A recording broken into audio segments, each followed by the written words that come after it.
feelings ความรู้สึกความรู้สึกความรู้สึก happy ดีใจดีใจดีใจ proud ภูมิใจภูมิใจภูมิใจ angry โกรธโกรธโกรธ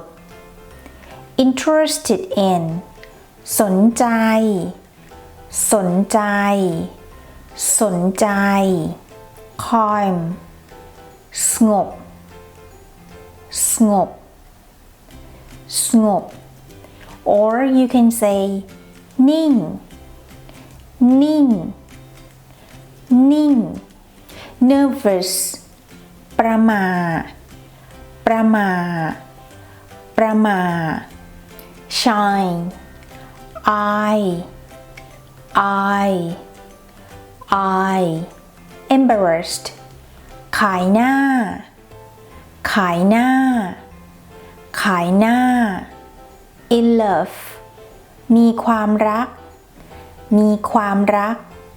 มีความรัก full if you eat something and then you are full you say อิ่มอิ่มอิ่ม but if you fill up water into a bottle and it's full then you say เต็มเต็มเต็ม hungry หิวหิวหิว thirsty หิวน้ำหิวน้ำหิวน้ำ or you might hear กระหายน้ำกระหายน้ำกระหายน้ำ starving หิวโหยหิวโหยหิวโหย frustrated หงุดหงิดหงุดหงิดหงุดหงิด bored เบื่อเบื่อเบื่อ sick ป่วยป่วยป่วย ill ป่วยหนักป่วยหนักป่วยหนัก worried กังวลกังวลกังวล homesick คิดถึงบ้านคิดถึงบ้านคิดถึงบ้าน lonely เหงาเหงาเหงา